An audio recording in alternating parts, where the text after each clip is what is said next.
ଆଜି କ୍ଲାସ ହଉଛି ପ୍ରଭୁଜି, କାଇଁ ଆସିନାହାନ୍ତି ଭାଗବତ ପ୍ରଭୁଜି? ଫୋନ କରନ୍ତୁ ମାତାजी। ଆପଣ ଟିକେ ଫୋନ ସେ ପରା ଟିକେ, ହଁ କହିଥିଲେ। ଭାଗବତ ପ୍ରଭୁ ଫୋନ କରନ୍ତୁ। ଆଉ ଦେଖିବା ମୁଁ ଟିକେ କରୁଛି, ଟ୍ରାଏ କରୁଛି। ଆଜ୍ଞା ଆଜ୍ଞା। ହୁଁ।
ହରେ କୃଷ୍ଣ ପ୍ରଭୁଜି, ଫୋନ କଲେ?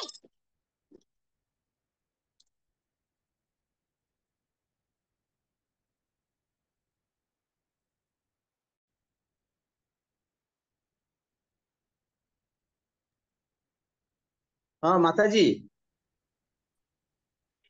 ହରିକୃଷ୍ଣ ମାତାଜୀ।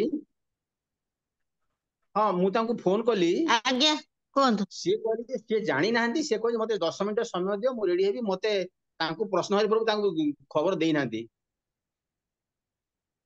ସିଏ ଆଚ୍ଛା ଆଚ୍ଛା। କହିଲେ ମୁଁ ଜାଣିନି, ତେଣୁ ମତେ ଟିକେ 10 ମିନିଟ ସମୟ ଦିଅନ୍ତୁ, ମୁଁ ଟିକେ ପ୍ରିପେୟାର ହେଇକି ମୁଁ ଆସିବି ବୋଲି କହିଲେ। ଠିକ ଅଛି, ହଉ ଆମର ତାହେଲେ କୀର୍ତ୍ତନ ଟିକେ କରିଦିଅନ୍ତୁ। ହଉ ଆମର ହଉ କୀର୍ତ୍ତନ ଟିକେ ହେଇନି, କୀର୍ତ୍ତନ କରିଦିଅନ୍ତୁ। ଆଜ୍ଞା ମାତାଜୀ, ହଁ।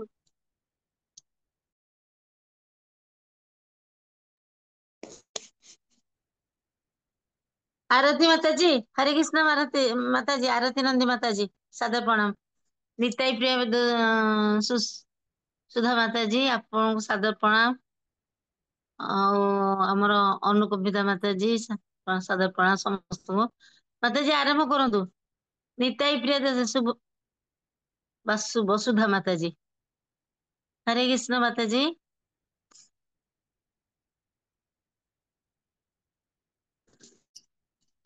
हरे कृष्ण माता, आरंभ दंड दंड प्रणाम माताजी, आपण आरंभ करंतु। कौन माता जी? मंगलाचरण करंतु आपण। आ मंगलाचरण करबे, तापर कीर्तन टिके करबा लास्ट को।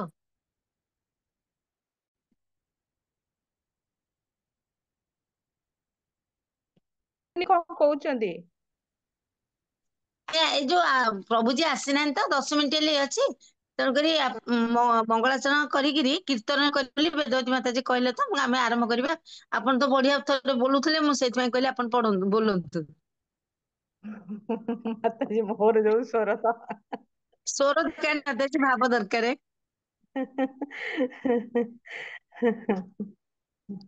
आरंभ करନ୍ତୁ। आज्ञा। गोटे सेकेंड।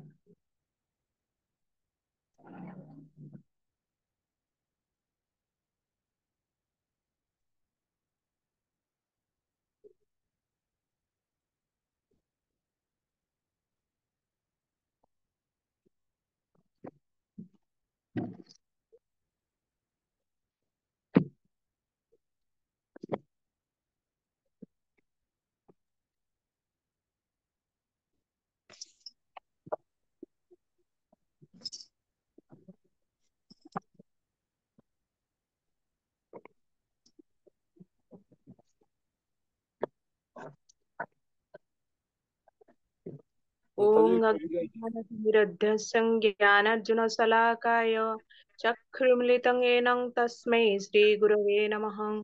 श्रीचैतन्यमनभीष्टं स्थापितं येन भूतले स्वयं रूपं कदा मह्यं ददाति स्वपदान्तिकं।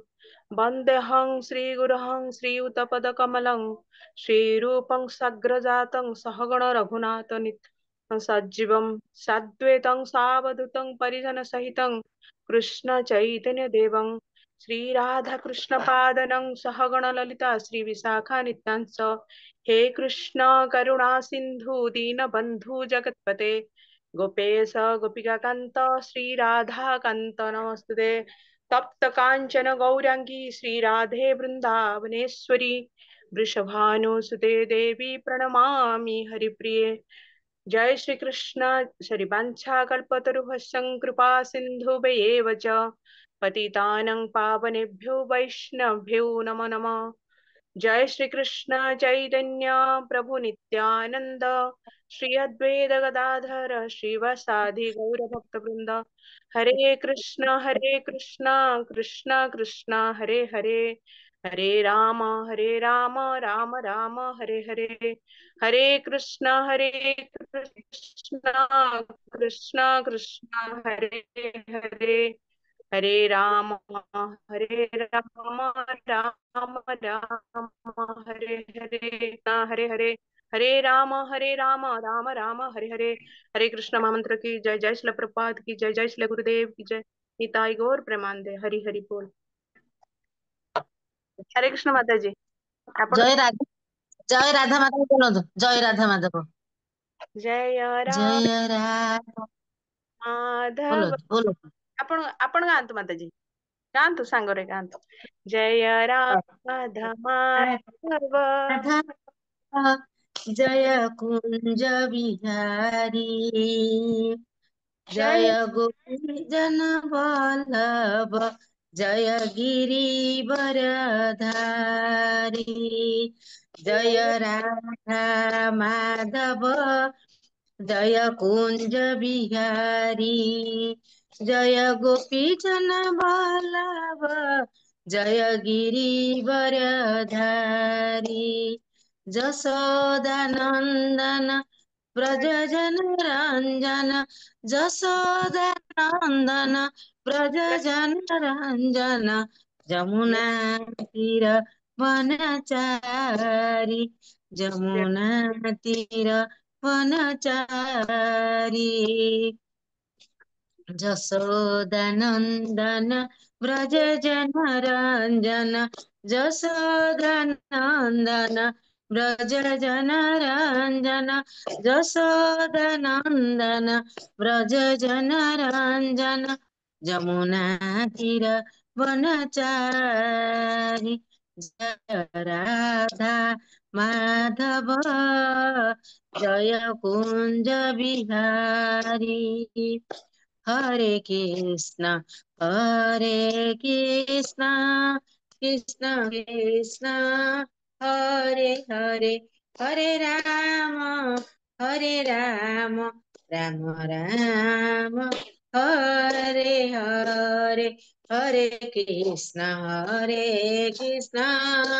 कृष्ण कृष्ण हरे हरे हरे राम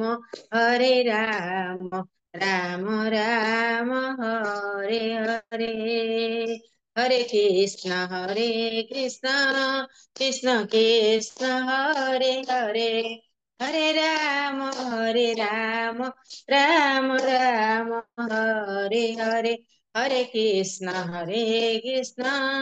कृष्ण कृष्ण हरे हरे हरे राम राम राम हरे हरे जय प्रभुपाद जय प्रभुपाद जय प्रभुपाद जय प्रभुपाद जय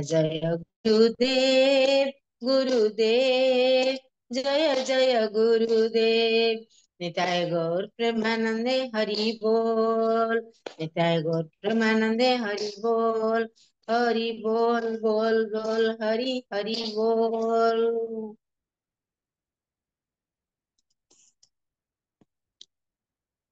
हरिनाम संकीर्तन की जय, शिल प्रभुपाद की जय।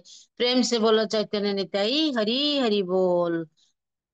हरे कृष्ण। ଆଚ୍ଛା ମାତାଜୀ आज्ञा ଆଚ୍ଛା ମାତାଜୀ ମତେ आज्ञा। ପ୍ରଭୁ ଫୋନ କରିଥିଲେ ସେ କହିଲେ ଆଉ ଆଉ 10 ମିନିଟ ସମୟ ଲାଗିବ ସେ ବର୍ତ୍ତମାନ ଟ୍ରାଫିକ ରେ ଅଛନ୍ତି ଟିକେ ଅପେକ୍ଷା କର କହିଲେ କହିଲେ ମୁଁ ଜମା ଜାଣିନି ମତେ ମୁଁ ଟ୍ରାଫିକ ରେ ଅଛି ଆଉ ଆଉ 10 ମିନିଟ ମତେ ସମୟ ଦିଅନ୍ତୁ ତେଣୁ ଆମେ ଅପେକ୍ଷା କରିବା 7:30 ପର୍ଯ୍ୟନ୍ତ अच्छा आमे से सम आमे ग्रुप रे समस्त अछंती कोन कहउछंती ना नाइ आ गुटे दिन नबा टाइम ଦେଖନ୍ତୁ गुरुवार ଅନ୍ୟମାନେ टा କଣ नबा କହୁଛନ୍ତି अन्य माने कोन कहउछंती माताजी आज आज ଗୁରୁବାରେ ତାପରେ रखिया। हरे कृष्ण। माताजी प्रभु जी एबे तो प्रदीप प्रभु जी पळेबे तांकर सेपटे ये माताजी भी आसी नांती ममता माताजी आज जॉइन करि परिबेनी शालिनी माताजी आज रहि परिबेनी कहउतले। ଆଜି ଆମେ ତାହେଲେ ଆମେ ସବୁ 10 ଜଣ ବର୍ତ୍ତମାନ ଅଛେ ପାର୍ଟିସିପେଣ୍ଟ 10 ଜଣ हरे कृष्ण प्रभुजी माताजी आज न अच्छा करंतु न गुरुवार दिन रखिबा। गुरुवार दिन रखिया। हाँ हाँ आज्ञा कहीं ना समस्त प्राय देखो आमर प्रभुजी रेकर्डिंग करते से तो एले पळेबे ना नयगढ़ रे चलची ना कथा चलची महाराजकर आउ हाँ तापर डिस्कशन शालिनी माताजी माता भी माताजी रेकर्डिंग वेदवती रहिबनी। माताजी कौन कहउछंती।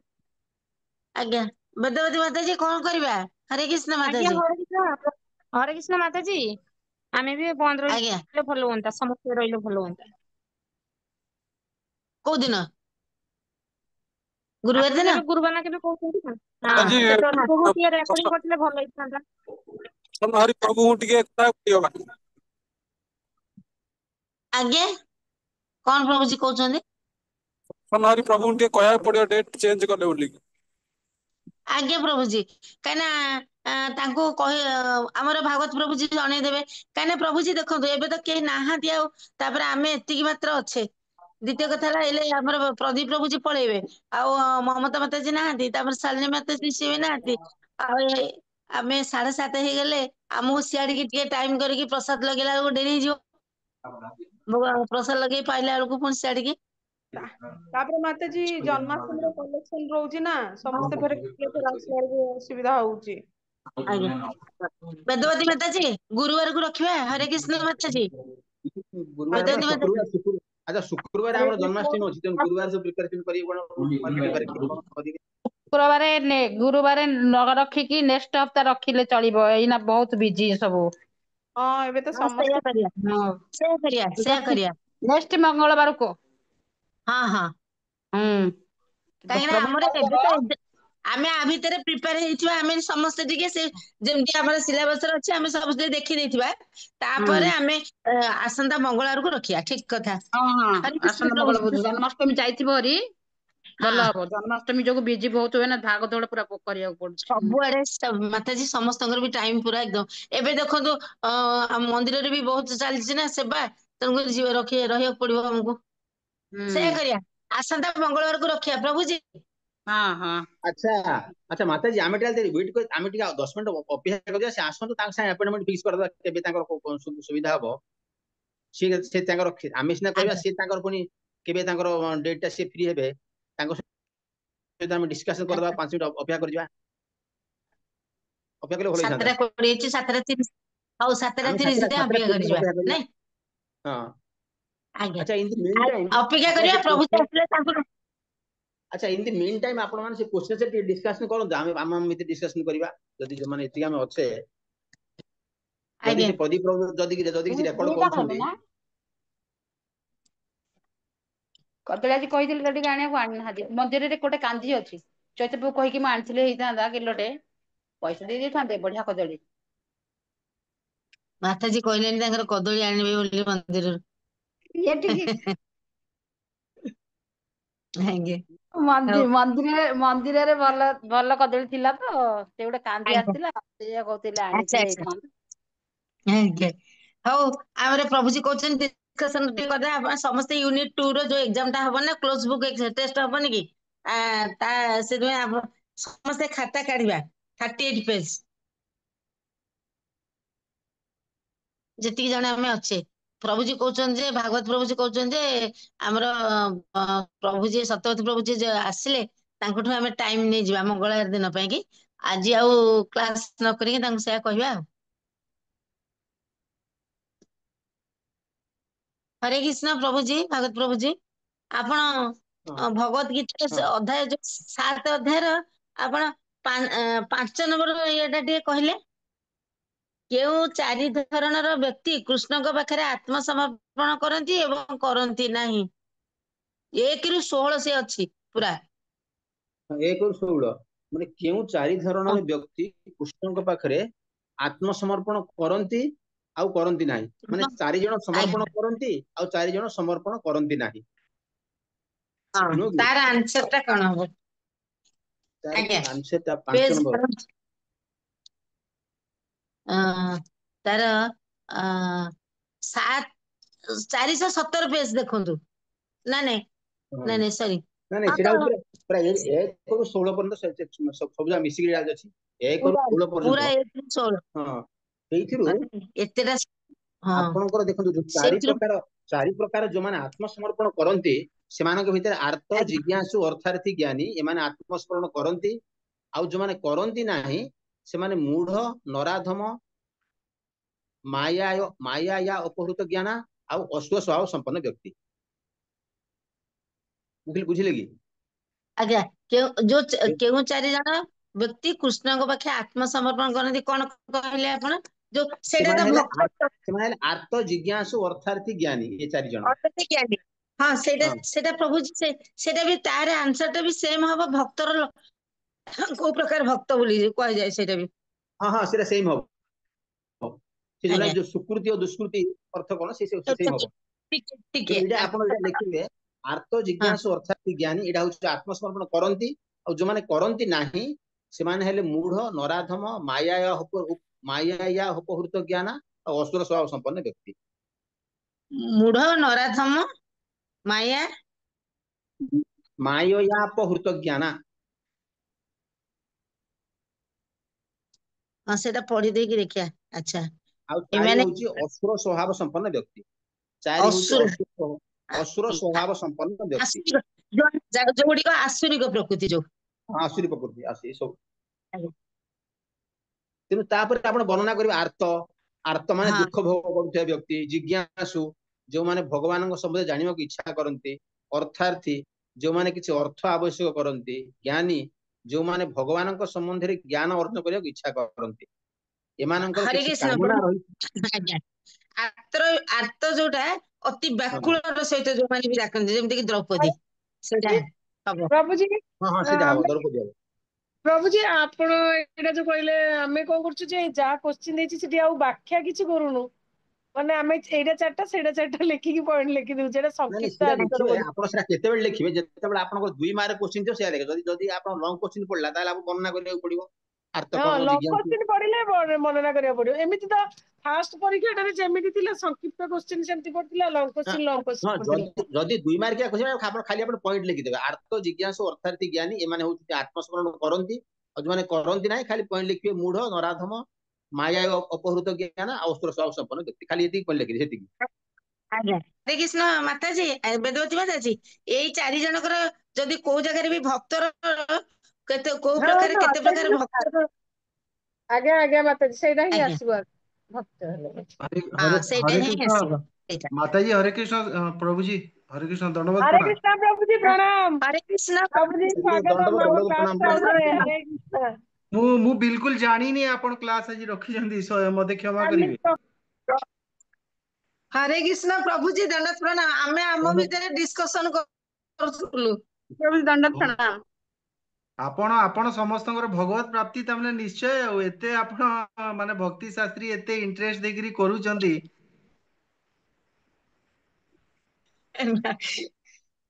ପ୍ରଭୁଜୀ ପ୍ରଭୁଜି ଆମେ ମନ ବୈଷ୍ଣବ ମାନଙ୍କଠୁ କିଛି ଶିଖିବାକୁ ଚେଷ୍ଟା କରୁଛୁ।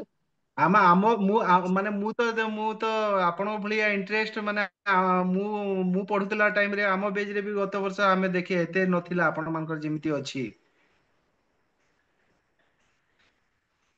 ହରେ କୃଷ୍ଣ ପ୍ରଭୁଜୀ, ଆମେ ହୁଁ ଆଜି ଡିସ୍କସନ ଆପଣ ଏବେ ଟାଇମ ଦେଇପାରିବେ ନା ଆମକୁ?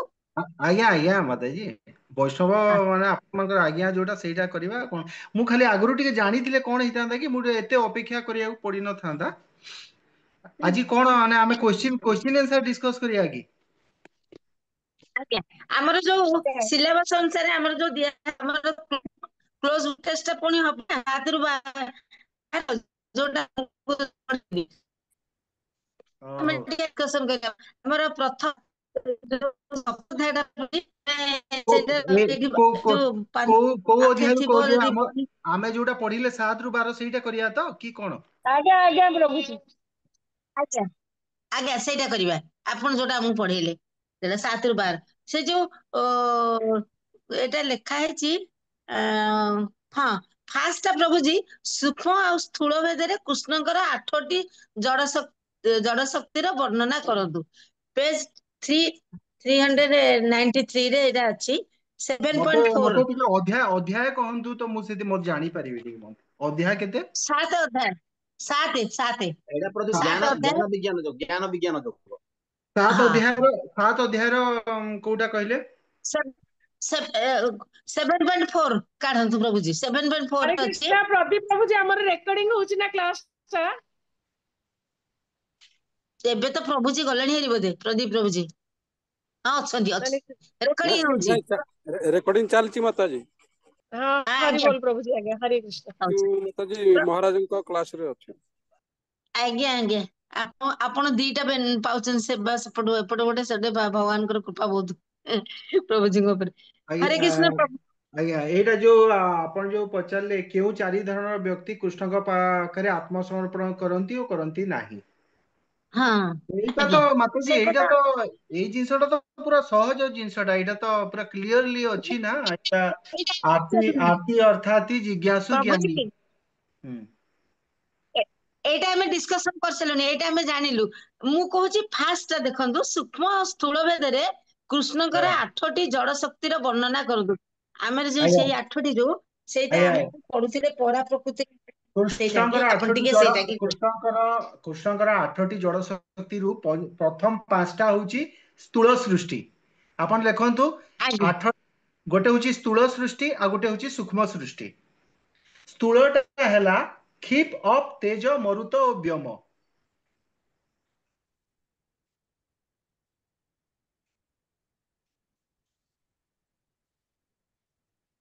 ଆଜ୍ଞା ସୂକ୍ଷ୍ମ ଟା ହେଲା ସୂକ୍ଷ୍ମଟା ମନ ଆପଣଙ୍କର ବୁଦ୍ଧି ମନ ଅହଙ୍କାର। ବୁଦ୍ଧି ଅହଙ୍କାର।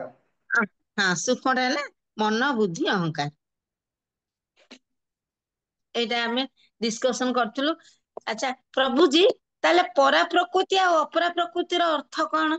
ସେଇ ଯୋଉଟା ଆମର ପରା ପ୍ରକୃତି ଆପଣ ପଢେଇଥିଲେ ଏଇ ଆଚ୍ଛା ଉଚ୍ଚତର ଶକ୍ତି। ପରା ପ୍ରକୃତି ଦେଖନ୍ତୁ ଭଗବାନଙ୍କର 2ଟା ଶକ୍ତି ଅଛି। ପରା ପ୍ରକୃତି ଯୋଉଟା ଉଚ୍ଚତର ଶକ୍ତି ସେଇଟା ଆଜ୍ଞା ହଉଛି ଜୀବଗଣ ଯୋଉଟା ସେ ସବୁ ଜୀବ ଅଛନ୍ତି ଅସଂଖ୍ୟ ଜୀବ ଯୋଉ ଅଛନ୍ତି ସେଇଟା ହଉଛି ପରା ପ୍ରକୃତି ସେଇଟା ଭଗବାନଙ୍କର ଉଚ୍ଚତର ଶକ୍ତି। ଆଉ ଅପରା ଆଜ୍ଞା ପ୍ରକୃତି ବା ନିଚତର ଶକ୍ତି ହଉଛି ଏଇ ଯୋଉ 8ଟି ଉପାଦାନ ବିଶିଷ୍ଟ ଭୂତ ପ୍ରକୃତି ଯୋଉଟା। ସେଇଠି ଟିକେ ଡାଉଟ ଆମର ହେଲା କ୍ଲିୟର ହବା ପାଇଁ ଏଇ ଯୋଉ 8ଟି ଯୋଉ କହିଲେ ଭୂମି ଜଳ ଅଗ୍ନି ବାୟୁ ଆକାଶ ମନ ବୁଦ୍ଧି ଅହଙ୍କାର ଏଇ ହଁ 8ଟି ଏଇ 8ଟି ତ ଆମେ ଜାଣିଲେ ପରା ପ୍ରକୃତିରେ ଯିବେ 5ଟି ଯୋଉ ସ୍ଥୂଳରେ ଆଉ ସୂକ୍ଷ୍ମରେ ଗଲେ ମନ ବୁଦ୍ଧି ଅହଙ୍କାର ମିଶେଇ ଦେଇକିରି 8ଟି ହେଇଗଲା। ନାଇଁ ପରା ପ୍ରକୃତିରେ ସେଇଟା କାହିଁ ଯିବେ ପରା ପ୍ରକୃତିରେ ଜୀବ ଗଣ ଯିବେ। ଜୀବଗଣ ମାନେ ହଉଛି ଆତ୍ମା ତତ୍ଵ ସେଇଟା ହଉଛି ଉଚ୍ଚତର ଶକ୍ତି। ସେ ଆତ୍ମାଟା ଯୋଉ ଶରୀରରେ ଅଛି ସେଇ ଶରୀରଟା ଜଡ ଶରୀର ସେଇ ଜଡ ଶରୀର ଏଇଟା ହଉଛି 8ଟି ଉପାଦାନ ଯୋଉଟା ଭୂତ ପ୍ରକୃତି 3ଟା ଜିନିଷ ଅଛି ଦେଖନ୍ତୁ ମାତାଜୀ ମୁଁ ଆପଣଙ୍କୁ କହୁଛି ଗୋଟେ ହେଲା ଭଗବାନ ଗୋଟେ ହେଲା ଜୀବ ଆଉ ଗୋଟେ ହେଲା ମାୟା। ତ ଭଗବାନଙ୍କର 2ଟା ଶକ୍ତି ଏଇ ଜୀବ ଆଉ ମାୟା 2ଟା ଶକ୍ତି ଜୀବ ହଉଛି ଉଚ୍ଚତର ଶକ୍ତି ପରା ପ୍ରକୃତି ଆଉ ମାୟା ହଉଛି ନିଚତର ଶକ୍ତି ଅପରା ପ୍ରକୃତି ବୁଝିପାରିଲେ। ତ ଏଇ ଯୋଉ ମାନେ ମାୟା ଆଜ୍ଞା ଶକ୍ତି ଟା ଏଇଟା କଣ ଏଇଟା ହଉଛି 8ଟି ଉପାଦାନ ବିଶିଷ୍ଟ ମନ ବୁଦ୍ଧି ଅହଙ୍କାର ଆଉ କ୍ଷିପ୍ ଅପ୍ ତେଜ ମରୁତ ବ୍ଯୋମ। ଆଉ ତା ସାଙ୍ଗକୁ ମାନେ ଏଇ କୋଶ୍ଚିନ୍ ରେ ଏତିକି ଲେଖିବା କିନ୍ତୁ ପ୍ରକୃତିରେ ଯଦି ପଚରା ହବ ଏଇ 24ଟା ତତ୍ଵ ଅଛି ପଞ୍ଚ ଜ୍ଞାନେନ୍ଦ୍ରିୟ କର୍ମେନ୍ଦ୍ରିୟ ଏଇ ସବୁ ଜଡ ହଁ ପ୍ରକୃତି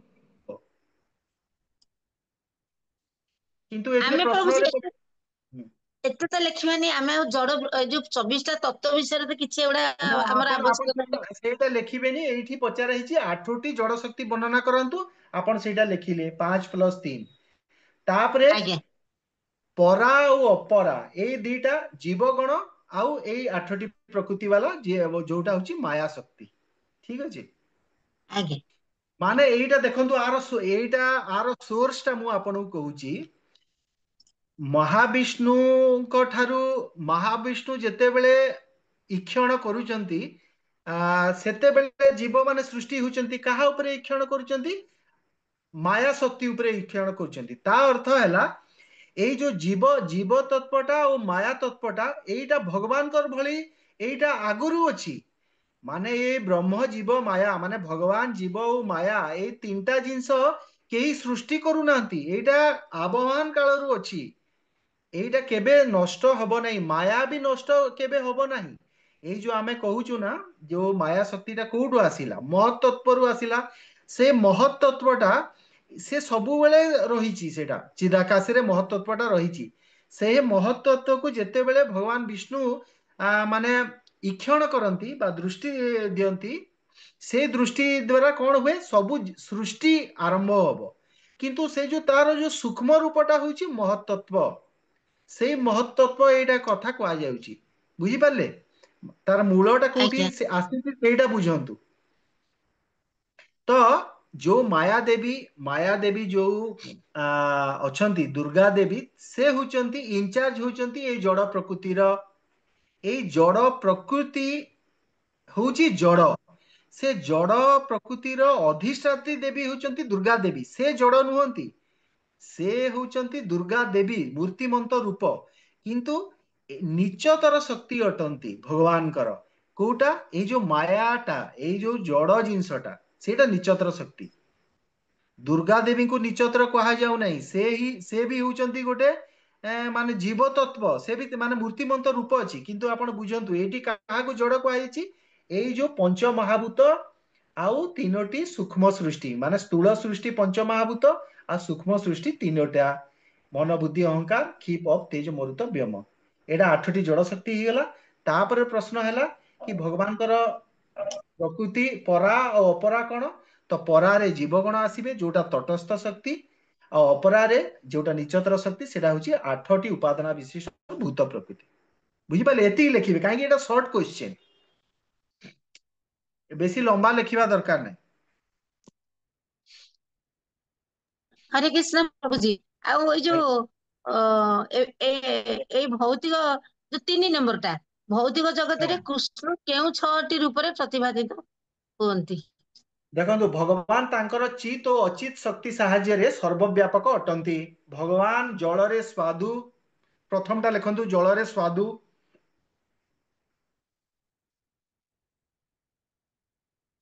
ସୂର୍ଯ୍ୟ ଓ ଚନ୍ଦ୍ରର ଆଲୋକ।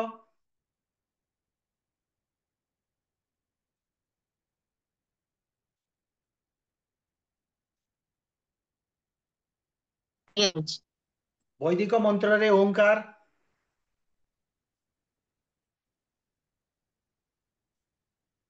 ବୈଦିକ ମନ୍ତ୍ର ମନ୍ତ୍ରରେ ଓଙ୍କାର ଅଟନ୍ତି ଭଗବାନ। ଓଙ୍କାର। ଓଙ୍କାର ଓଂ ଓଂ। ଆଜ୍ଞା। ବୁଦ୍ଧି 4ରେ ତାପରେ ସେ ବୁଦ୍ଧି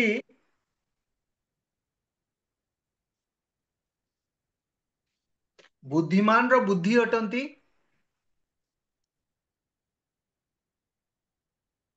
ଆଉ ବଳବାନର କାମ ରାଗ ବିବର୍ଜିତ ବଳ ଅଟନ୍ତି। ବଳବାନର କାମ ଆଉ ରାଗ ବିବର୍ଜିତ ବଳ। ଆଚ୍ଛା।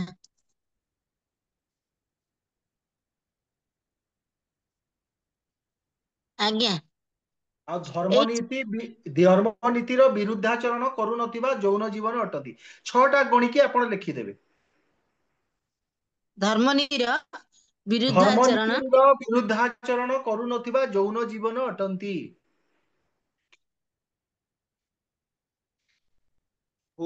ପ୍ରଭୁ ଆମର ଏଗୁଡା ବି ହେଇପାରେ। ଅଗ୍ନିର ତେଜ, ଆକାଶର ଶବ୍ଦ, ହଁ ପୃଥିବୀର ମୌଳିକ ବନ୍ଧ। ହବ ଆପଣ କୌଣସି 6ଟା ଲେଖିବେ ଆଉ। ଆଜ୍ଞା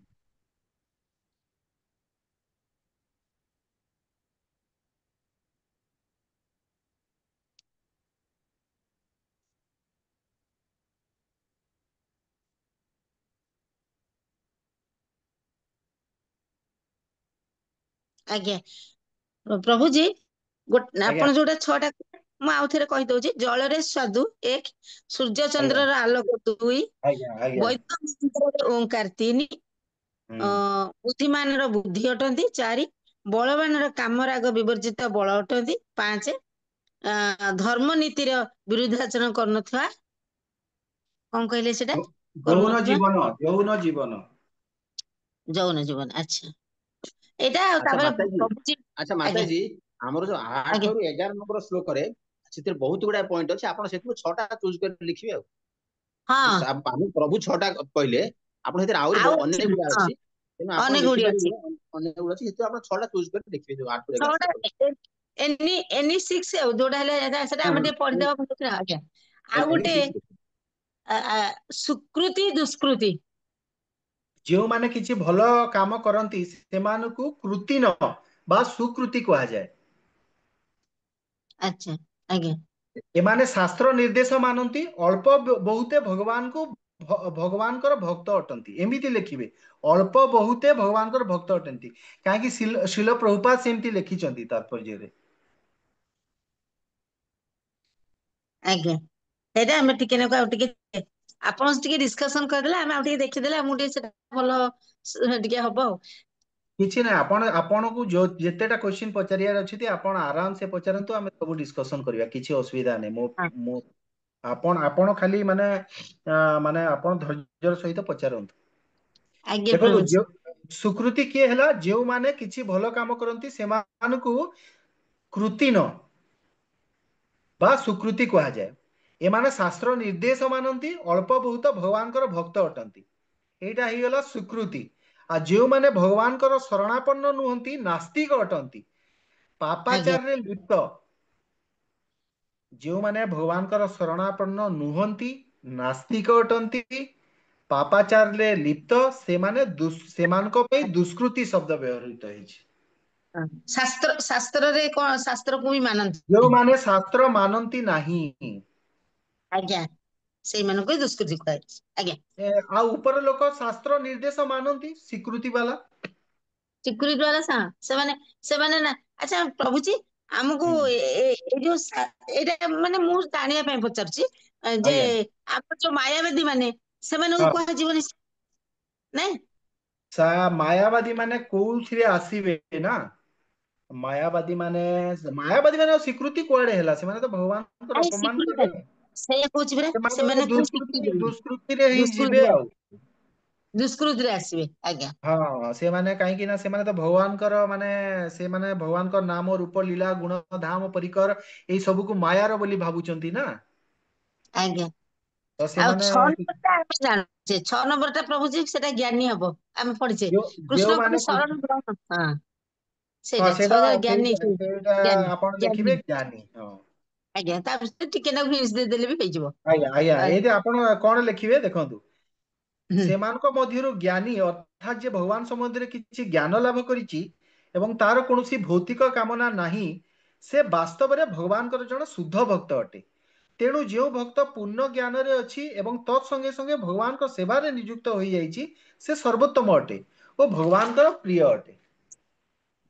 ଆଜ୍ଞା 7 ନମ୍ବର ଅଳ୍ପ ମେଧା ସାମ ହୃତ ଜ୍ଞାନ। ମୁଁ କାହିଁ 7.20ରେ କାହିଁକି ପାଇଲିନି ପ୍ରଭୁଜୀ ସେ ଅଳ୍ପ ମେଧାସ ମୁଁ ଦେଖୁଥିଲି କାହିଁ ପାଇଲିନି କିଛି କିନ୍ତୁ ହେଲେ ଆପଣ ଲେଖନ୍ତୁ ମାତାଜୀ, ମୁଁ କହୁଛି। ହଉ କୁହନ୍ତୁ କୁହନ୍ତୁ। ମେଧାର ଅର୍ଥ ହେଉଛି ବୁଦ୍ଧି।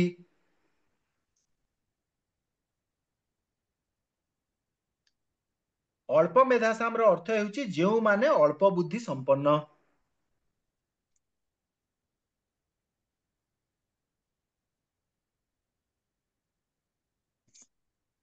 ସେମାନେ ଭଗବାନ ଓ ଦେବତା ମାନଙ୍କ ମଧ୍ୟରେ ପାର୍ଥକ୍ୟ କଣ ଜାଣନ୍ତି ନାହିଁ। ସେଇମାନଙ୍କ ପାଇଁ ହିଁ ଏ ଶବ୍ଦ ୟୁଜ କରାହେଇଛି। ଆଚ୍ଛା ଆଜ୍ଞା ଯେଉଁମାନେ ଦେବତା ଆଉ ଭଗବାନଙ୍କ ଭିତରେ ପାର୍ଥକ୍ୟ ଜାଣି ପାରନ୍ତି ନାହିଁ।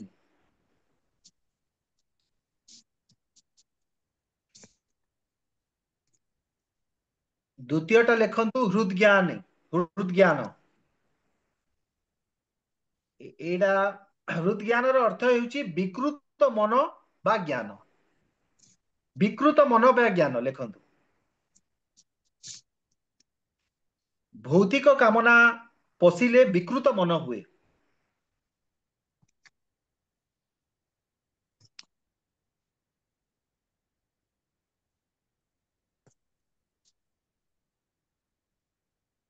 आज्ञा अंतवर्तु आ गोटे कोन अछि? ଆଉ ଗୋଟେ ଅନ୍ତବର୍ତ୍ତୁ ଫଳ अंत ସେଟା अंत अंत अंतवर्तु फल। अंतवर्तु फलम रो अर्थ हेउची सीमित एवं अस्थायी फल।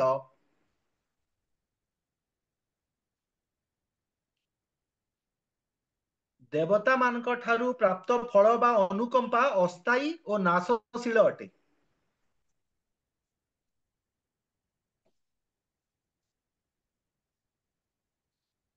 अंतवर्तु फलम रो अर्थ हेउची सीमित एवं अस्थायी फल। देवता मानक ठारू प्राप्त फल बा अनुकंपा अस्थायी और नाशशील अटे, कारण देवता माने मध्य नाशशील अटंती। एतिकी लिखिबे आ बेसी नै। ଦେବତା ମାନଙ୍କ ଠାରୁ ପ୍ରାପ୍ତ ଫଳ ଅସ୍ଥାୟୀ अस्थायी और नाशशील ଓ अटे। ନାଶଶୀଳ। अटे कारण देवता माने मध्य नाशशील अटंती। ଆଜ୍ଞା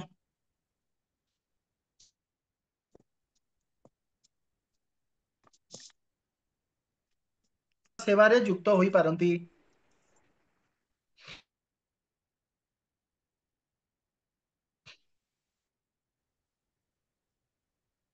जो माने पुण्यवान ଆଜ୍ଞା ରହୁଛି। व्यक्ति माने जो पुण्यवान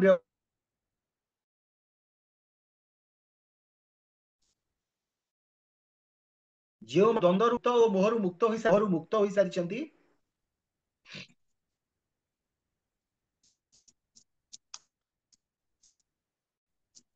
से माने दृढ़ निष्ठार सहित मोर भजन करंती।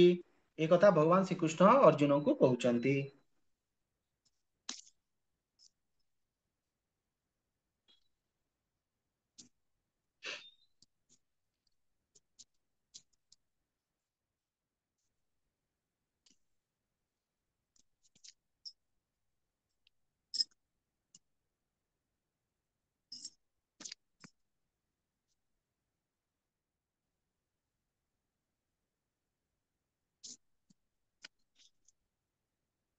लेकिन पल्ले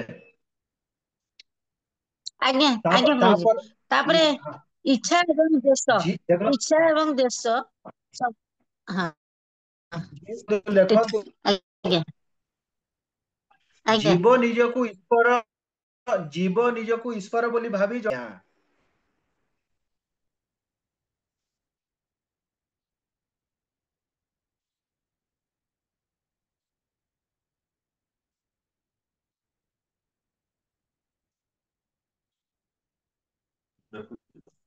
ହରେ କୃଷ୍ଣ ରହୁଛି କୁହନ୍ତୁ। इच्छा शब्दर मूल संज्ञा कौन? जीव निजକୁ ईश्वर बोली भावी जड़ संसार भोग करिवार जो इच्छा सेटा होची इच्छा शब्दर मूल संज्ञा।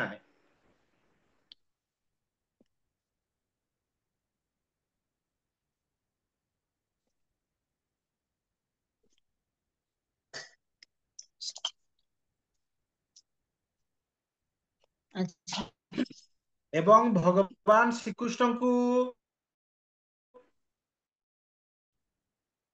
शेष करिवा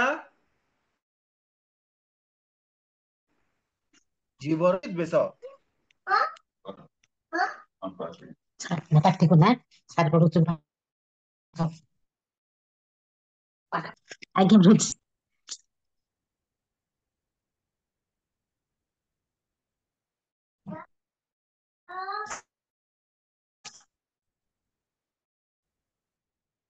तो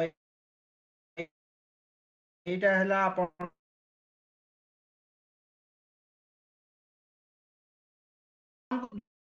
द्वेष करिचे आ विष भोग आमे इच्छा करूचे। ଆଜ୍ଞା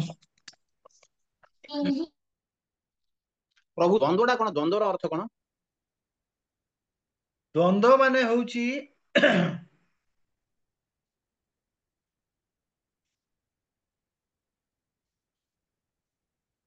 ମାନେ ଦ୍ୱନ୍ଦ୍ୱ ମାନେ କଣ କହିଲେ, ଏଇ ଯୋଉ ବିଷୟ ଭୋଗ ପ୍ରତି ଇଚ୍ଛା ଆଉ ଭଗବତ ଦ୍ୱେଷରୁ ଯୋଉ ଦ୍ୱନ୍ଦ୍ୱ ଭାବ ଉତ୍ପନ୍ନ ହୁଏ। ଦ୍ୱନ୍ଦ୍ୱ ମାନେ ସବୁବେଳେ ଗୋଟେ କନଫ୍ୟୁଜନ କନଫ୍ୟୁଜନ କନଫ୍ୟୁଜନ ସ୍ଥିତି, ମାନେ କନଫ୍ୟୁଜନ ବିଶ୍ୱାସ ଭଗବାନ ପ୍ରତି ଦ୍ୱନ୍ଦ୍ୱ। ବିଶ୍ୱାସ କି ବିଶ୍ୱାସ ନାହିଁ, ଏ ଯୋଉ କନଫ୍ୟୁଜନ ଆମେ ପ୍ରଭୁଜୀ ରହୁଛୁ ସନ୍ଦେହ, ସେଇଟା ହଉଛି ଓଡିଆରେ ଦ୍ୱନ୍ଦ୍ୱ ଏକ ସନ୍ଦେହ, ଇଂଲିଶରେ ସିନା ଦ୍ୱନ୍ଦ୍ୱାତ୍ମକ। କନଫ୍ୟୁଜ। ହଁ ସନ୍ଦେହ, ହଁ ହଁ ସନ୍ଦେହ। ସନ୍ଦେହ। ଆଜ୍ଞା ଏଇ ଠିକ କଥା।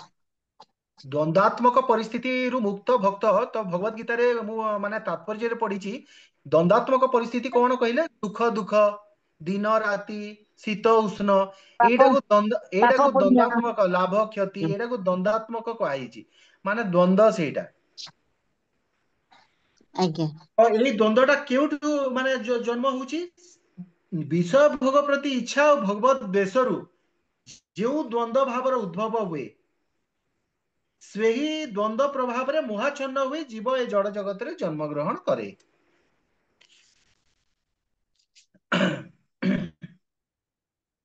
ହଁ ଏଇଟା ଲେଖିବିନି, ମୁଁ ଯୋଉଟା କହିଲି, ମାନେ ଏଇଟା ମାନେ ସୁଖ ଦୁଃଖ, ଏଇଟା ହଉଛି ଗୋଟେ ଭକ୍ତର ଦ୍ୱନ୍ଦ୍ୱାତ୍ମକ ପରିସ୍ଥିତିରୁ ସେ ମୁକ୍ତ, ସେଇଥିରେ ସେଇଟା ଥିଲା।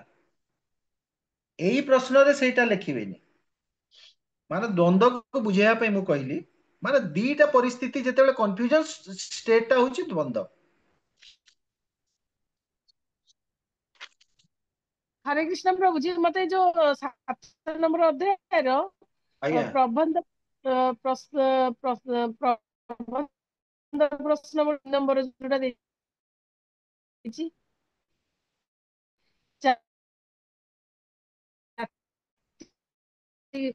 ତାର କିଛି ସେଟା ବୁଝିହେଲାନି ପ୍ରଭୁଜୀ, ତ ବୁଝେଇବିନି, ସେଟା ମୁଁ ଖାଲି ରାଉଣ୍ଡ ମାରିଲେ କିଛି କହିଯାଉଛି, କରିବି। ଆପଣ ରେକର୍ଡିଂ ପଛରେ ଶୁଣିବେ। ହୁଁ। ଉତ୍ତର ହେଲା, ଭଗବାନଙ୍କର ଅନନ୍ତ ଶକ୍ତି ରହିଛି। ଏହି ଜଡ ଜଗତ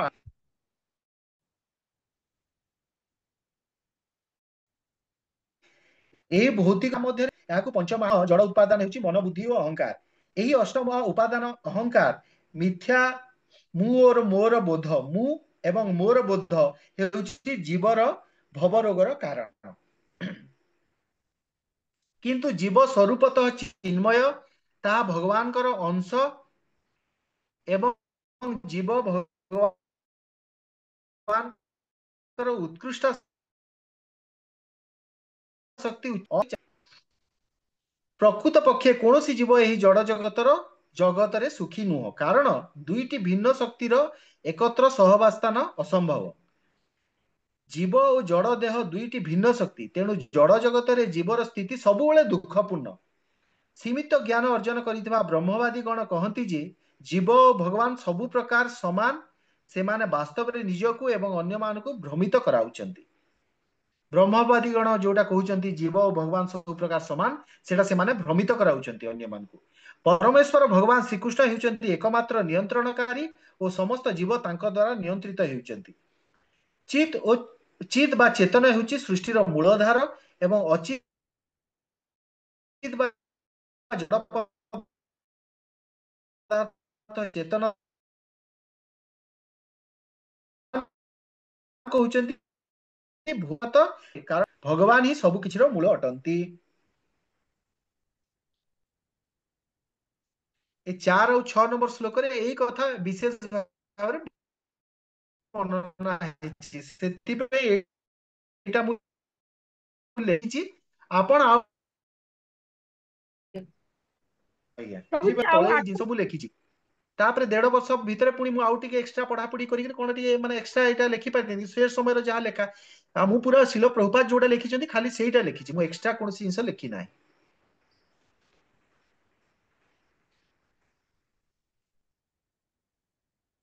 ଆଉ ଗୋଟେ କୋଉଟା କହିଲେ ପ୍ରଭୁ, ମାତାଜୀ? ଆଚ୍ଛା ପ୍ରଭୁ, ପ୍ରଭୁ ଏଇଥିରେ ଆପଣ ଯୋଉ କହିଲେ, ଯୋଉ ଚିତ୍ ଅଚିତ୍ ଶବ୍ଦ ଯୋଉ କହିଲେ, ହଁ ଆମେ ଚିତ୍ ଆମର ଯୋଉ ପଞ୍ଚ ମହାଭୂତ ଆଉ ଯୋଉ ମନୋବୁଦ୍ଧି ଅହଙ୍କାର। ବାସ୍ ବାସ୍ ବାସ୍ ଆଚ୍ଛା ଆଚ୍ଛା। ବାସ୍ ବାସ୍ ବାସ୍ ବାସ୍। ଏଇ ଯୋଉ ଆପଣ ଆଜି ଆପଣ ଲାଷ୍ଟ ଯୋଉ କ୍ଷେତ୍ରଜ୍ଞ ହଁ ପଢିଲେଣି? ଆରମ୍ଭ ହେଲାଣି ଆଜ୍ଞା ପ୍ରଭୁ। ହଁ ଆରମ୍ଭ ହେଲାଣି। ହଁ ତ କ୍ଷେତ୍ର क्षेत्र माने कौन क्षेत्र माने हुची हमर बॉडी हमर शरीर एई जो शरीर शरीर सेटा हुची कौन अचित सेटा हुची अचित अचित जे क्षेत्र सीए आउ अपरा प्रकृति सीए बुझी पारले तीनटा जिंस क्षेत्र अचित अपरा प्रकृति से गोटे कथा आउ क्षेत्र क्यों किए से भितरे जो जीव अछि परा प्रकृति जीव से गोटे शब्द को विभिन्न शब्द रे कहा जाइछि जोटा भी चित जोटा जीवंत सेटा होची जीव अचित माने होची जड़ प्रकृति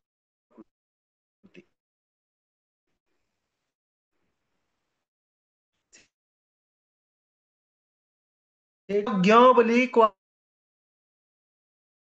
बाबूजी हरे कृष्ण एटा मोर अष्टम अध्याय रे सेटा अध्याय तो पढ़िली तात्पर्यटा ଟିକେ कंफ्यूज वाला लागिला तो हमर डिस्कस होची बोली मार देछि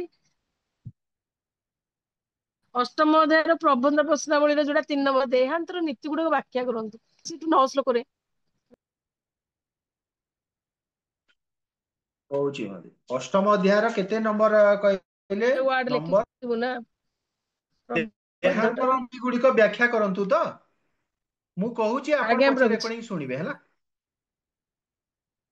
श्रीकृष्ण हेउचंती शुद्ध मध्यरे शुद्धतम अंत काल रे कृष्ण स्मरण माध्यम रे जीव मध्य कृष्णकर भाव अर्थात शुद्ध चिन्मय स्वरूप लाभ करि पारे किंतु जेउ माने अशुद्ध से माने देह त्याग समय रे भगवान को स्मरण करि पारंती नाही जीवन सारा जीव जीव जेपरि कर्म करे मृत्यु काल रे सेही कर्म अच्छा प्रभु प्रभु एटा केते नंबर प्रश्न एटा होची देहांतर नीति गुडिक व्याख्या करंतु 8 नंबर अध्याय रो प्रबंध प्रश्नावली 3 नंबर क्वेश्चन अच्छा तो द्वितीय पैराग्राफ रे लिखा है जीवन सारा जीव जेपरि कर्म करे मृत्यु काल रे सही कर्म जनित संस्कार अनुसार तार सही प्रकार चिंतार उदय हुए आउ जे प्रकार भाव को नहीं से देह त्याग करे तद अनुसार से आउ गोटे देह लाभ करे जेपरि भरत महाराज मृगर स्मरण मृत्यु थिले एवं मृग शरीर पर जन्म रे पाइथिले हुए जीवन नुह जीवन संभव हुए तापर आउ गोटे पैराग्राफ अछि तेणु भगवान अर्जुन को कहिले मते स्मरण कर एवं युद्ध मध्य कर अतएव मनीष को कर्तव्य कर्म करने संगे संगे हरे कृष्ण महामंत्र स्मरण और कीर्तन करने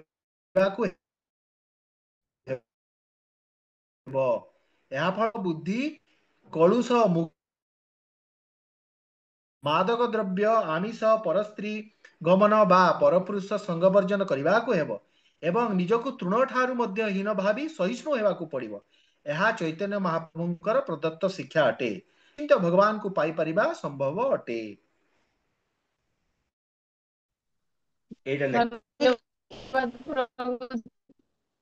कि मु करबी मात्र मोराल टा टिके जानि गले टिके भल लागियो बोली ताऊ कहले आठु आहुरी बेटर लेखा हेई पारिबो बुझि पाले आज्ञा आपण आज्ञा आठु आज्ञा आउ बेटर लेखि आज्ञा हरे प्रभु जी कृष्ण आउ प्रभु जी 12 अध्याय टा मु गोटे करिनी प्रभु जी मात्र मु आपण सहित डिस्कशन करिया चाहूची 12 अध्याय रो प्रबंध टा 3 अच्छा 4 5 12 मु रो लेखि प्रबंध 13 पर्यंत नोट कर देछि आज्ञा 12 रो भक्ति जोगर 3 4 प्रभु जी 5 आगु ଟିକେ नवम अध्याय माताजी जो नवम अध्याय रे नहीं कि जो प्रबंध प्रश्नावली माने तार जो सारांश टा हमें कौन लिखिया टोटल ऊपर कौन सेटा टिके शॉर्ट रे कहि दियंतु प्रभु जी रेकॉर्डिंग हे जो आज्ञा धर सपोज गोटा पढ़ला एटा 9 नंबर अध्याय रो क्वेश्चन कहंतु पाती मते 2 नंबर में प्रभु जी हाँ 2 नंबर टा हमें पूरा टोटल सारांश हाँ हमें तो दुई प्रभु जी मु सपोज सारांश रे सबूर अनुवाद रु टिके टिके लिखिछि सारांश मीन्स सब जिंस रो टिके शुणंतु टिके माताजी टोटल एटा शुणंतु एना आपण एटा कहउचंती तो मोगासा मोग ज्ञानी मोग कर्माणा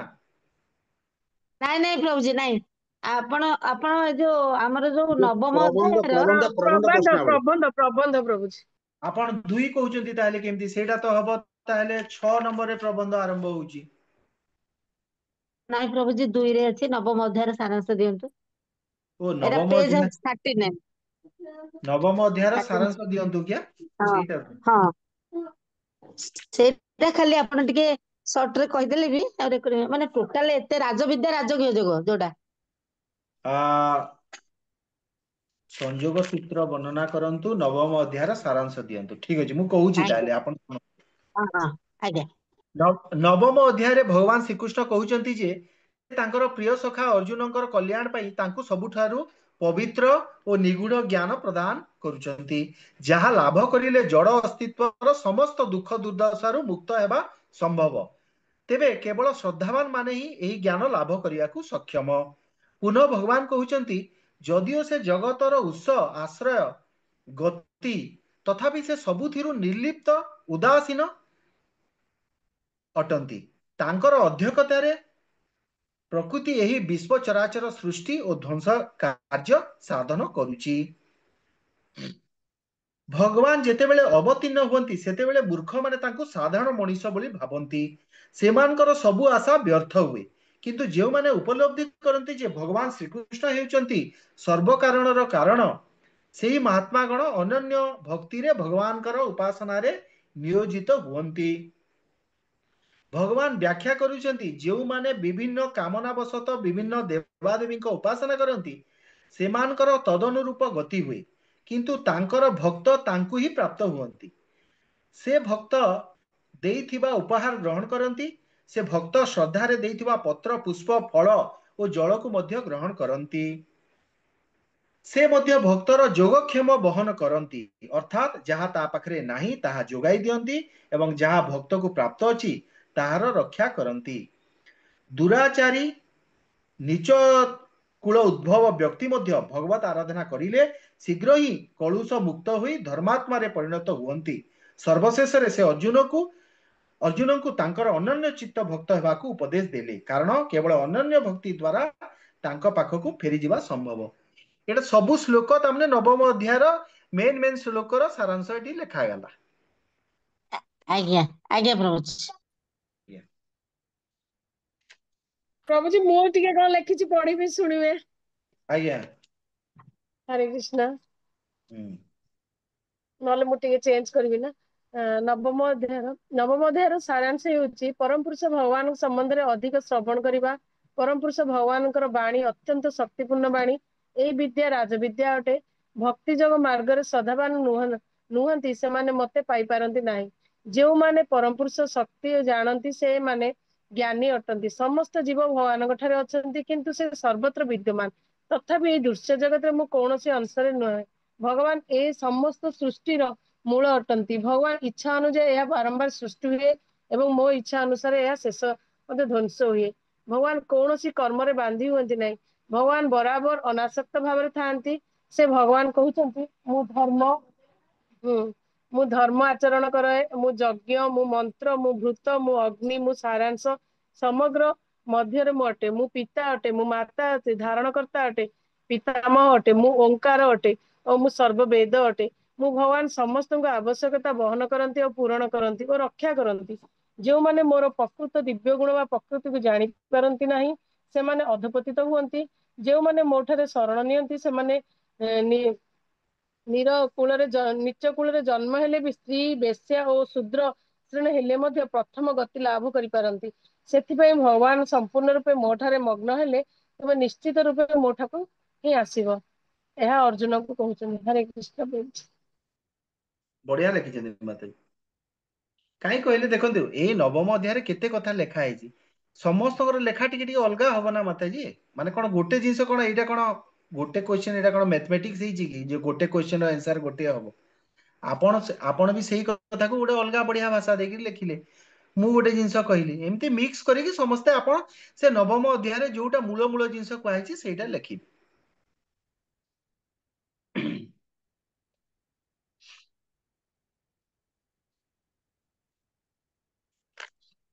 ଭଲ ଲେଖିଛନ୍ତି ଆପଣ। ଆଉ ନେକ୍ସଟ ଆଗକୁ ବଢିବା।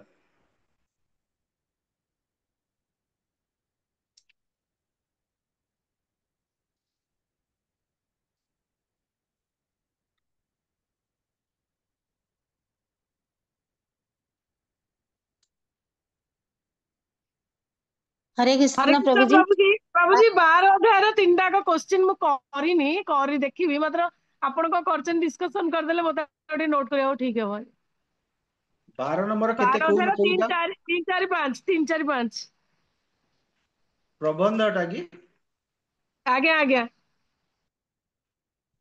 3 नंबर निर्विशेष ब्रह्म को उपासना पद्धति व्याख्या करंतु आगे प्रभु जी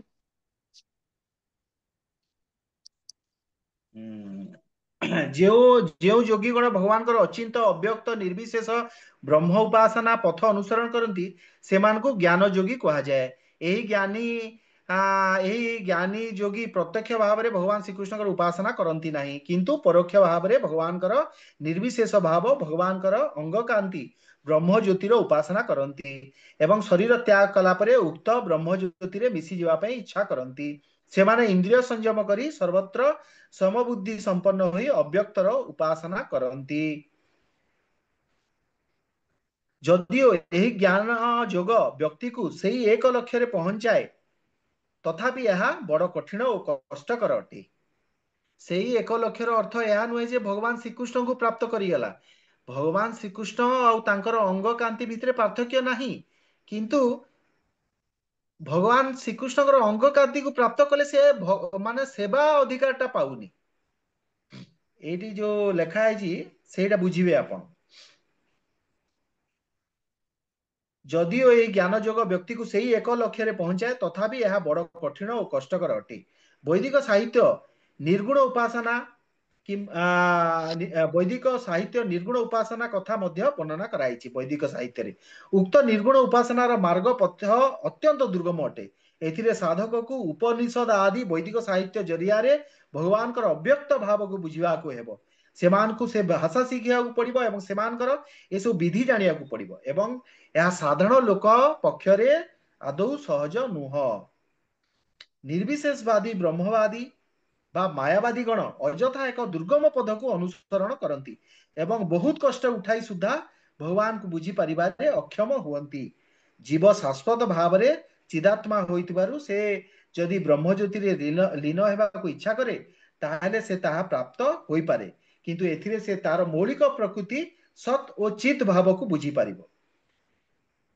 किंतु आनंद भाव को बुझी पारिबो नाही माने जो सचित आनंद तीनटा जिंस रहिला से ये ब्रह्म ज्योति उपासना रे सत और चित ये दुईटा जिनस रहिला किंतु आनंद रही पारला नहीं आनंदटा केवल भक्ति जोगरे अछि जदि भगवान सगुण साकार रूप नथिबो आपण तांको संगे कथा कहि परिबेनी आलिंगन करि परिबेनी भोग चढ़ाई परिबेनी तो आनंदटा सेथिरे पाई परिबेनी एथिरे जो आनंद मिले सेटा गोटे ब्रह्मानंद सेटा भक्तिर आनंद ठू बहुत माने कम सेटा बहुत नेग्लिजिबल तो सचित तत्वटा सेठी अछि आनंद तत्व नाही एथिपाई तांको भक्ति जोग मार्ग अनुशीलन करियाकू हेबो सेवार आनंद पाई भक्त और भगवान दुईटी वस्तु दरकार भगवान को सह एकाकार होई गले से आनंद अनुभव करि परिबो नाही कारण भगवान का प्रेममय सेवारु से वंचित हेबो एटा मु लिखिछि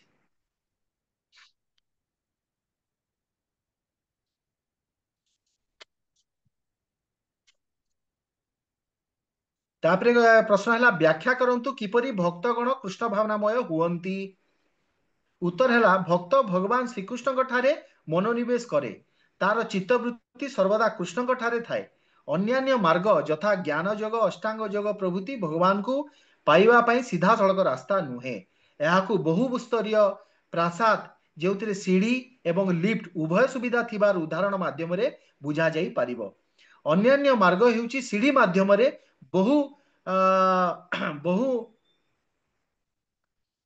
बहुस्तरीय प्रासाद सभा उपर स्तर को पहुंचीबार प्रयास अटे सीढ़ी माध्यम एथिरे अनेक कष्ट रही एवं समय मध्य बेसी लगी थाए किंतु भक्ति जोग मार्ग सीधा सड़क लिफ्ट माध्यम ऊपर मंजला अर्थात भगवान पाखक पहुंचीबार रास्ता अटे यह सरल और कम समय रे हासिल करा जाई परिबो जो व्यक्ति भगवान श्रीकृष्ण सेवारत होता है से तांकठारे प्रत्यक्ष भाव में संपर्क स्थापन करिथाए एथिरे कोनोसी संदेह न थाए प्रारंभ ही भक्तर स्थिति दिव्य अटे भक्त कदापि भौतिक स्थिति रे रहे नाही से बराबर कृष्ण चेतना रे थाए तार कृष्णगत प्राण होइथाए भगवान और तांकर दिव्य नाम अभिन्न अटंती तेणु भक्त जेतेबेले हरे कृष्ण कीर्तन करे ସେତେବେଳେ ଭକ୍ତର ଜିହ୍ୱାରେ କୃଷ୍ଣଙ୍କର ଅନ୍ତରଙ୍ଗ ଶକ୍ତି ନୃତ୍ୟ କରନ୍ତି।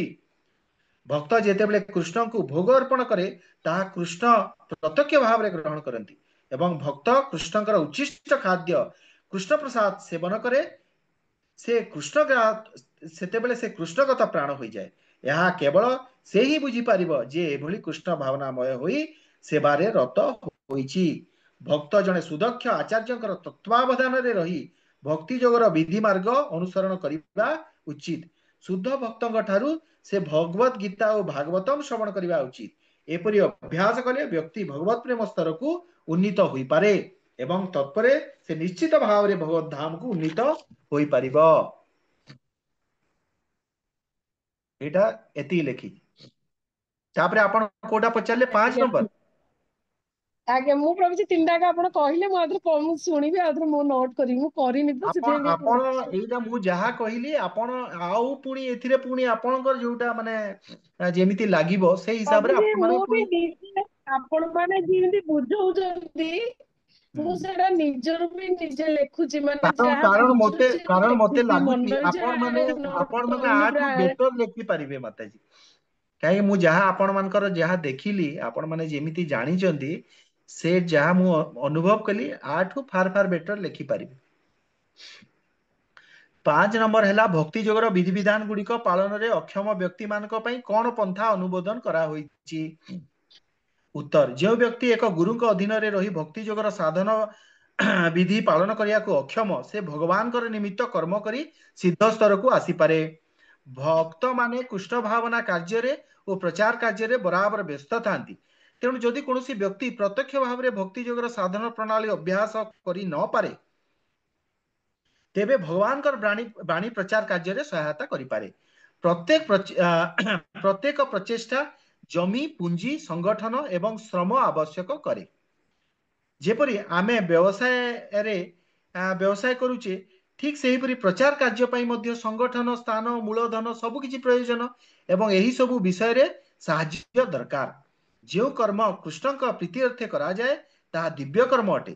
ଯଦି କୌଣସି ବ୍ୟକ୍ତିର ଖୁବ ଧନ ଅଛି ତେବେ ସେ କୃଷ୍ଣ ଭାବନାର ପ୍ରଚାର ନିମିତ୍ତ ଏକ କାର୍ଯ୍ୟାଳୟରେ ବା ମନ୍ଦିର ନିର୍ମାଣ କାର୍ଯ୍ୟରେ ଅର୍ଥ ସାହାଯ୍ୟ କରିପାରିବ। ଯଦି ଜଣେ ସିଧାସଳଖ କର୍ମଫଳ ତ୍ୟାଗ କରି ନପାରେ ତେବେ ସେ କୃଷ୍ଣ ଭାବନା ପ୍ରଚାର ନିମିତ୍ତ କିଛି ଅଂଶ ତ୍ୟାଗ କରିପାରେ। ଏହି ସ୍ୱେଚ୍ଛାକୃତ କୃଷ୍ଣ କର୍ମ ବା ସେବା ବ୍ୟକ୍ତିକୁ କୃଷ୍ଣ ପ୍ରେମ ଲାଭ କରିବା ପାଇଁ ଉନ୍ନତ ସ୍ତରକୁ ଉନ୍ନୀତ ହେବାରେ ସାହାଯ୍ୟ କରିବ। ବ୍ୟକ୍ତି ବରାବର ଏପରି ସେବାରତ ହେଲେ ସେ ଯେତେବେଳେ ସିଦ୍ଧି ଲାଭ କରିବ ସେତେବେଳେ ସେ ନିଶ୍ଚୟ କୃଷ୍ଣ ପ୍ରେମ ଲାଭ କରିବ। ତାପରେ ସୁନ୍ଦର ସୁନ୍ଦର ମନ୍ଦିର ଅତିଥି ଗୃହ ପ୍ରଭୃତି ଭଗବାନଙ୍କ ସେବା ନିମିତ୍ତ ନିର୍ମାଣ କରାଯାଇପାରେ। ଶ୍ରୀକୃଷ୍ଣଙ୍କର ସନ୍ତୁଷ୍ଟି ପାଇଁ ଯେହେତୁ ଏଗୁଡିକ ନିର୍ମିତ ହୁଏ ତେଣୁ ଏହି ସବୁ କର୍ମ ପାରମାର୍ଥିକ କର୍ମରେ ପରିଣତ ହୁଏ। କେହି ଜଣେ ଯଦି ଚାହେଁ ସେ ଗ୍ରନ୍ଥ ପ୍ରକାଶନ କାର୍ଯ୍ୟରେ ମଧ୍ୟ ସାହାଯ୍ୟ କରିପାରିବ। ଭଗବାନଙ୍କ ସେବାରେ ଏପରି ଅନେକ ସୁଯୋଗ ରହିଛି। ଆଉ କହନ୍ତୁ ଆଉ କୋଉଟା ରହିଲା କହନ୍ତୁ? ସର୍ଟ କୋଶ୍ଚିନ୍ ରେ ଆଉ କୋଉଟା ରହିଲା?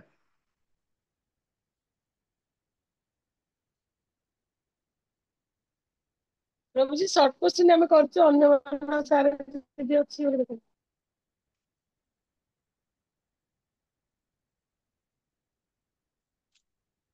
ଆଉ ଯୋଉଟା ବି ଆପଣଙ୍କର ଆଉ ରହିଲା କହନ୍ତୁ। ପ୍ରବନ୍ଧ କିମ୍ବା ସର୍ଟ କୋଶ୍ଚିନ୍।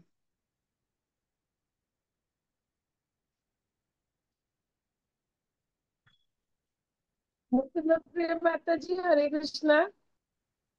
ଆଜ୍ଞା ମାତାଜୀ ନାଇଁ ପ୍ରାୟ ହେଇଗଲା କଭର କରିଗଲାଣି। ପ୍ରଭୁ ତ ବଢିଆ କରି ଇଏ କରିଛନ୍ତି। ତାପରେ ଆପଣ ବି ଯୋଉ ତିନିଟା ବି ପଚାରିଲେ ମୋର ସେଥିରେ ଗୋଟେ ଡାଉଟ ଥିଲା। ଯାହା ହଉ ଡିସ୍କସନ ହେବା ପରେ ଭଲ ଲାଗିଲା। ଆଚ୍ଛା ଆପଣ ମାନେ ମୁଁ ଗୋଟେ କୋଶ୍ଚିନ୍ ବିଲକୁଲ ପାଇନଥିଲି ସେଇଟା ମୁଁ ପଚାରନ୍ତୁ। ଆପଣଙ୍କୁ ପଚାରିବି ବୋଲି ମୁଁ କହୁଥିଲି। ସେ ଟାଇମରେ ମୁଁ ଆଉ ଲେଖିନଥିଲି ସେଇଟା ଗ୍ୟାପ୍ ଛାଡି ଦେଇଥିଲି। ସେଇଟା ପାଇବି ଯଦି ଆପଣ ସେଇଟା ମୋର ପ୍ରଶ୍ନ ଥିଲା ମୁଁ ଟୋଟାଲ ପ୍ରଶ୍ନ ପାଇନଥିଲି। ଆପଣ ସେଇଟା କଣ ଲେଖିଲେ ସେଇଟା କହିବେ। ଗୋଟେ ପ୍ରଭୁଜୀ ମାତାଜୀ ସେକେଣ୍ଡ। ଆମର ବେଦବତୀ ମାତାଜୀ ଏପର୍ଯ୍ୟନ୍ତ ଗଲେଣି। ମୁଁ ଟୋଟାଲି ମାନେ 7, 8, 9 ଏଇ ଯାଏ ଯାଇଛି। 10, 11 ପର୍ଯ୍ୟନ୍ତ ଦେଖିନି ବି ସେଇଠି ବାହାରେ ଅଛି ଆହୁରି। କିନ୍ତୁ ମୁଁ ଭାବୁଛି କଣ କି ତାକୁ ଟିକେ ଟାଇମ ହେଲେ ପଢେଇ ଦେଲେ ତା ଭିତରୁ କାହିଁକିନା ଆମେ ଖାଲି ଏଇଟାକୁ କରିଦେଲେ ହବନି। ସିଏ ସିନା ପେଜ ମାର୍କ ଦେଇ ଦେଇଛନ୍ତି ହଁ ଏଇଥିରେ ଏତେ ନମ୍ବର ଶ୍ଲୋକ ଅଛି ଡିଷ୍ଟର୍ବ କରନା ମୁଁ ଶ୍ଲୋକ ଅଛି ଗୋଟେ କିନ୍ତୁ ତାକୁ ଟିକେ ସେ ପ୍ରଶ୍ନଟା ପାଉନି ଟୋଟାଲ, ମୁଁ ସେଇଟା ଖୋଜିକି ପାଇନଥିଲି ସେ ଟାଇମରେ। ସେଇଟା ଆପଣ ମାନେ ଲେଖିଥିବେ କି କଣ, ମୁଁ ସେଇଟା ପଚାରିବି, ଆଉ କେତେବେଳେ ପଚାରିବି, ଏବେ ପାଉନି ସେଇଟା। ଆଉ ଗୋଟେ ମୋର ଏଇ ଯୋଉ 11 ମୁଁ 10ଟା ଦେଖୁଥିଲି 11ରେ ବି ଗୋଟେ ଥିଲା, ଦିଟା ଖଣ୍ଡେ ଥିଲା ମୋର ବି ଲେଖିଥିଲେ ହେଇଥାନ୍ତା।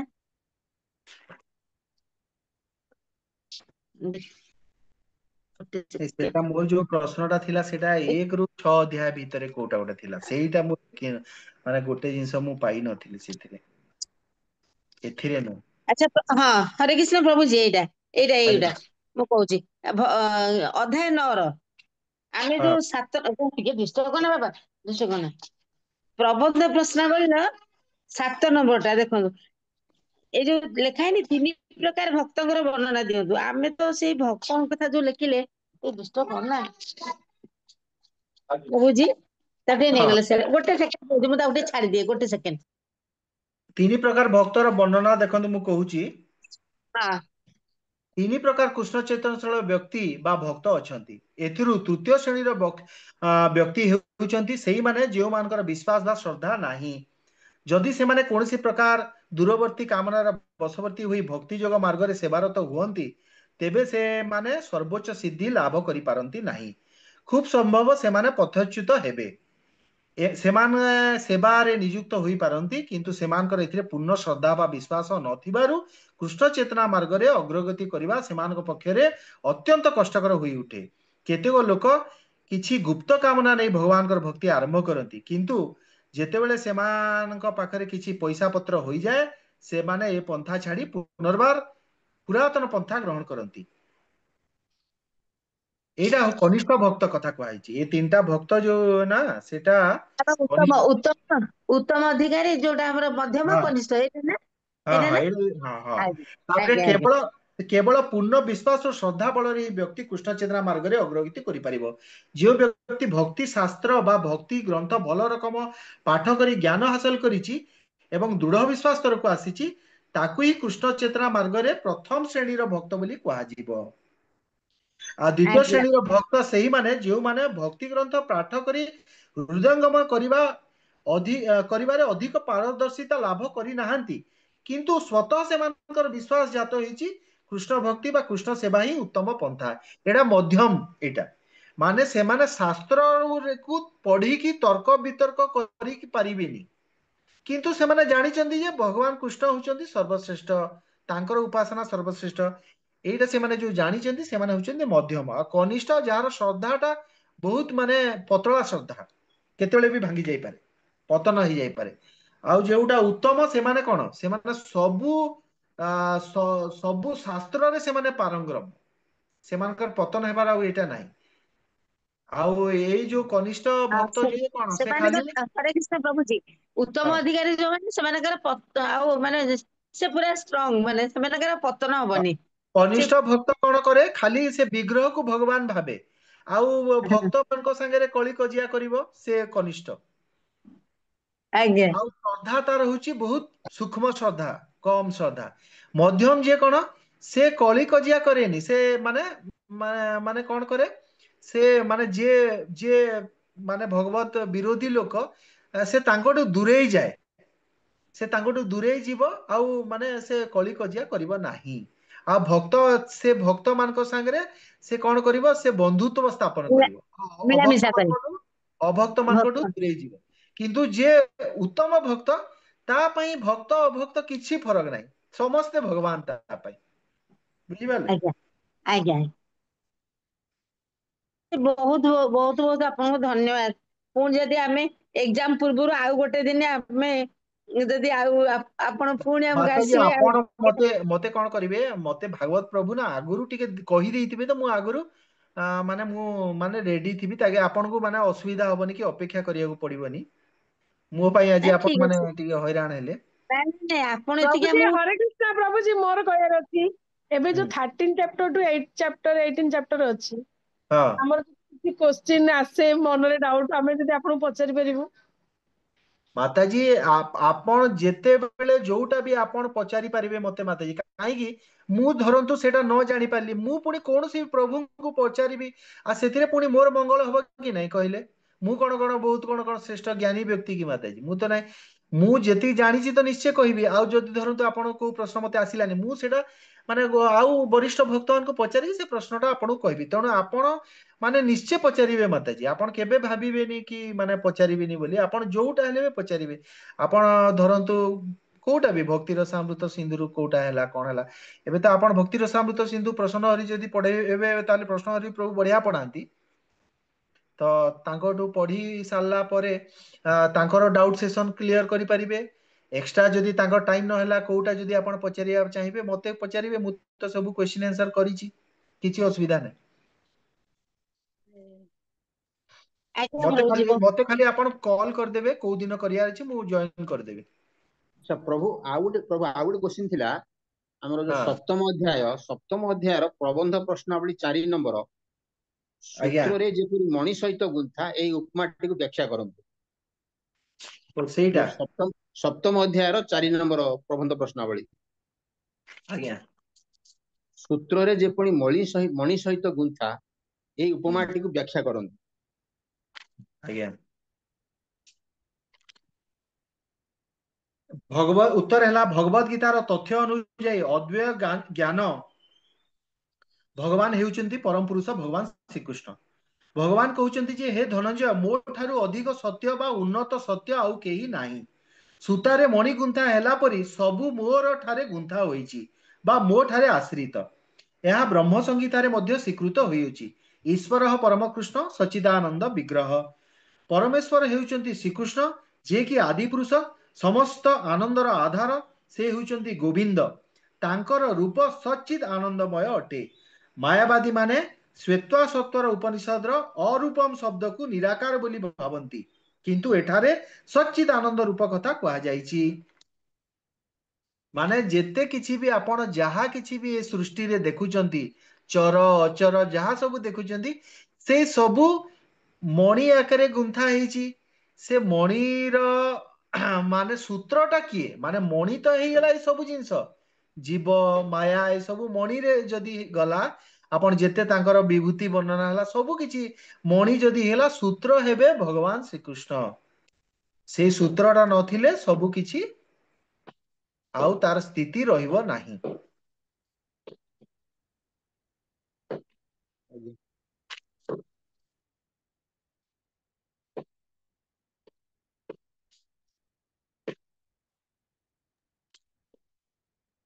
ए मणि आ सूत्रटा प्रभुजी मने पकेबे आमे जो डिस्कशन करथिले सेई अध्याय रे एटा बहुत बढ़िया हिसाब रे आमे डिस्कशन करथिले ए जो हमर विभूति जोगरे माने सूर्यर प्रकाश मु जो कहिले सेथिरे भगवान होचंती सूर्यर आभा आ सूर्य हैला जदी माने मणि सूत्रटा हेले भगवान ए टाइप रो आमे विभिन्न उदाहरण देथिले प्रभुजी ହଁ ଏବେ ମନେ ପଡୁଛି ଆପଣ କହିଲାରୁ ରହୁଛି ଠିକ କଥା ଏଟା ବି ଆସିପାରେ ଏଟା ଭଲ କ୍ୱେଶ୍ଚିନ୍ ଟା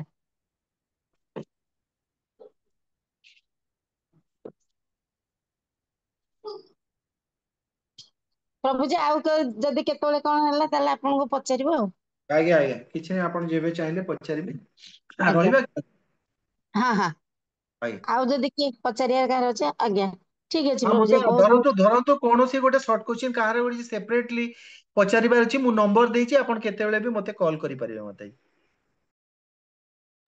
धन्यवाद प्रणाम हरे कृष्ण प्रभुजी धन्यवाद प्रणाम ପ୍ରଭୁଜୀଙ୍କୁ ଧନ୍ୟବାଦ ପାଇଁ ଗୋଟେ ହରେ କୃଷ୍ଣ ମହାମନ୍ତ୍ର କରନ୍ତୁ ଆମକୁ ଏତେ ସୁନ୍ଦର ଆସି ଆଜ୍ଞା ଟାଇମ ଦେଲେ ହଁ ହଁ ହରେ କୃଷ୍ଣ कृष्ण हरे कृष्ण कृष्ण କୃଷ୍ଣ ହରେ कृष्ण ହରେ हरे हरे हरे हरे राम राम राम राम हरे राम हरे हरे कृष्ण अच्छा कृष्ण कृष्ण हरे हरे राम राम राम राम हरे हरे हरे कृष्ण कृष्ण कृष्ण हरे हरे राम राम राम हरे कृष्ण प्रभु जी धन्यवाद प्रणाम ସମସ୍ତଙ୍କୁ ସାଦର ପ୍ରଣାମ ଏଇଠି ଆମେ ବର୍ତ୍ତମାନ ଏଇଠି ବାଞ୍ଛା କଳ୍ପତରୁ ବ୍ୟସ୍ତ କୃପା ସିନ୍ଧୁ ବ୍ୟବଚ ପତିତାନାଂ ପାବନେଭ୍ୟ ବୈଷ୍ଣବ ନମଃ ନମଃ ଶ୍ରୀଲ ପ୍ରଭୁପାଦ କି ଜୟ ଅନନ୍ତ କୋଟି ବୈଷ୍ଣବ ଭକ୍ତ ବୃନ୍ଦ କି ଜୟ ଏବେ ଏଇଠି ଆମର ସେକ୍ସନ ଏଣ୍ଡ କରିବା हरे कृष्ण समस्त सादर प्रणाम। हरे कृष्ण।